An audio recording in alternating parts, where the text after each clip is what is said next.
अभी मुरादाबाद में नमाज तरावी का मामला शांत नहीं हुआ था कि एक और मामला अब हल्द्वानी में इस तरह का सामने आया है। एक एडवोकेट के घर में तरावी की नमाज पिछले 11 दिनों से पढ़ी जा रही थी। कल 12वां दिन था। 10 बजे के करीब अचानक रात में हिंदूवादी संगठन उनके घर पर हमला बोल देते हैं, मारपीट करते हैं नमाजियों के साथ। इमाम साहब की भी पिटाई की जाती है। मामला काफी बढ़ जाता है। लोग पहुंचते हैं पुलिस के पास शिकायत लेकर के। पुलिस शिकायत तो दर्ज नहीं करती, बल्कि उल्टा इस मकान को प्रशासन के जरिए यह कहते हुए सील कर दिया जाता है कि यह अवैध जमीन पर बना हुआ है, नुजूल की जमीन पर यह मकान बना हुआ है।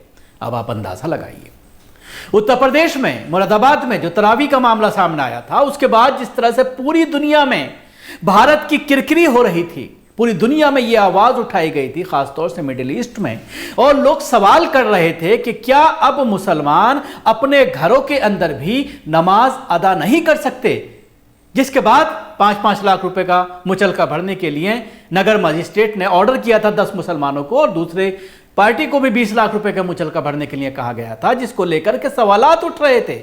इंटरनेशनल मीडिया में अल जजीरा से लेकर तमाम चैनल्स ने इस खबर को कवर किया था और सवाल खड़ा किया जा रहा था कि क्या अब मुसलमान घर में नमाज नहीं पढ़ सकते। उधर दूसरे हिंदू धर्म की बात की जा रही थी कि क्या अब माता का जागरण जो घरों में होता था, जो सड़कों पर होता था, जो जागरण होते थे, पूजा पाठ होती थी, क्या वो अब उत्तर प्रदेश पुलिस बंद करा देगी। जब घर में ही नमाज नहीं पढ़ी जा सकती, फिर रोडों में और सड़कों पर और पार्कों में किस आधार पर पूजा पाठ की जा सकती है। के सामने पूरे लोग घुसे, उन्हें मारा गया, इमाम साहब को मारा गया, वहाँ पे इसको मारा गया, सब लोगों को मारा गया। उसके बाद जाने के बाद पुलिस प्रशासन ने सिर्फ हमारे लोगों को पीछे हटाया। अब आप लोग यहाँ कोतवाली में है, क्या चाहते हैं? हमें सिर्फ एक्शन चाहिए उनके ऊपर, उनको पकड़ो, उनको जेल में डालो। कानूनी कार्रवाई हम अपने हाथ में कुछ नहीं लेना चाहते, कुछ भी अपने हाथ में नहीं लेना चाहते। कानून का भरोसा है हमें, कॉन्स्टिट्यूशन पे भरोसा है अपने भारत में, लेकिन कानूनी तौर पर हमें चाहिए कार्रवाई, चाहिए कानूनी तौर पर। मौलवी की जो बाइक उठा के लेके गए वो हमें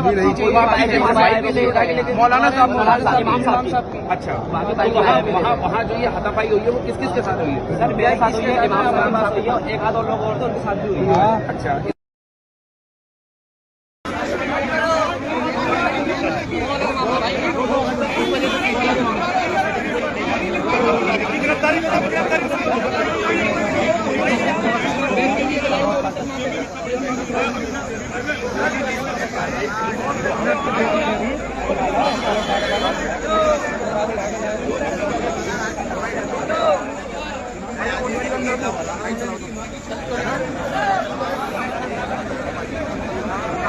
कहाँ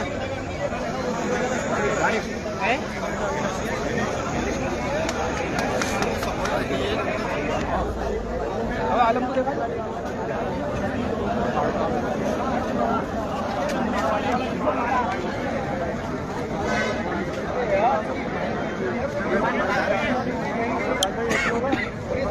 मैं सरताज आलम खबर से। यह एक बड़ा सवाल खड़ा हो रहा था, जिसके बाद कहीं ना कहीं बैकफुट पर उत्तर प्रदेश पुलिस आई थी।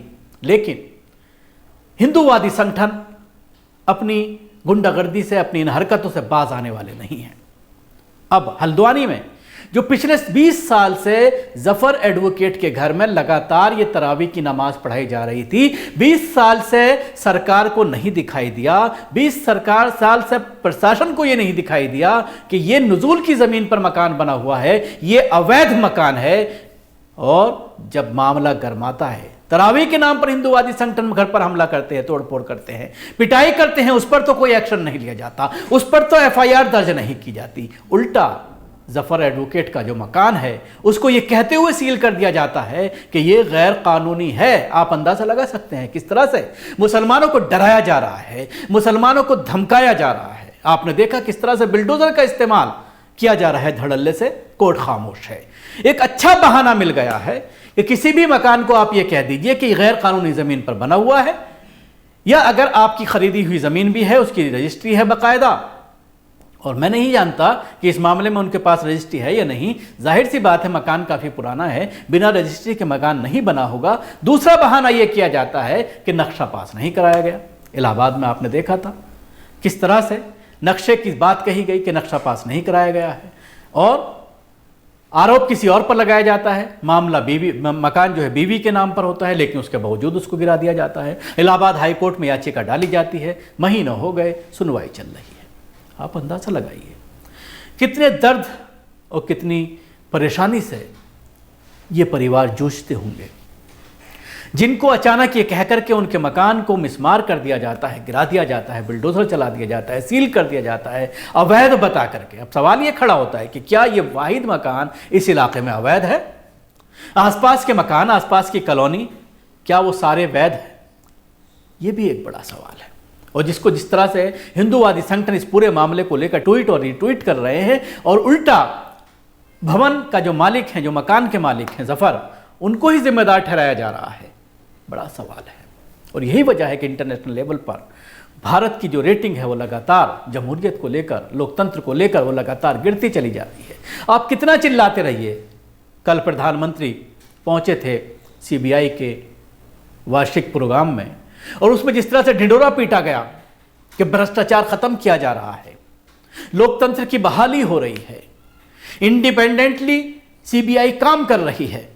लेकिन आप जब रोज़मर्रा के केसेस को बारीकी से देखते हैं, रोज़मर्रा जो ईडी और सीबीआई के जरिए जो कार्रवाई की जा रही है, भारतीय जनता पार्टी के नेताओं को किस तरह से नज़रअंदाज किया जा रहा है, किस तरह से रिश्वत का बाजार गर्म है, कर्नाटक चुनाव में जो नतीजे सामने आने वाले हैं उससे आप अंदाज़ा लगाइए। और जो वहाँ पर कहा जा रहा है कि 40% तक रिश्वत चल रही है तमाम प्रोग्राम्स में, तमाम चीज़ों में जो ठेके लिए जाते हैं। लेकिन ये सारी चीज़ें सीबीआई को नहीं दिखाई देती, ये सारी चीज़ें प्रधानमंत्री को नहीं दिखाई देती, ये सारी चीज़ें ईडी को नहीं दिखाई देती।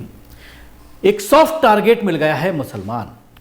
किसी भी बहाने से मुसलमानों पर हमला कीजिए, उल्टा उन्हें फंसाइए, उल्टा उनके ऊपर आरोप लगाइए, गाय का नाम ले दीजिए, लड़की का नाम ले दीजिए, गैर मुस्लिम लड़की को छेड़ रहा था ये नाम ले दीजिए, या फिर लव जिहाद का एक सीधा साधा आरोप लगा दीजिए। कोई जांच नहीं होगी, कोई उस पर एक्शन नहीं होगा, और उल्टा आपको सलाखों के पीछे डाल दिया जाएगा। कोर्ट के चक्कर लगाते जाइए, कोर्ट में भी कोई सुनवाई नहीं होगी। इलाहाबाद कोर्ट जाइए, या जिस राज्य का भी मामला है वहाँ के हाई कोर्ट जाइए, सुप्रीम कोर्ट जाइए, कहीं कोई सुनवाई नहीं होगी।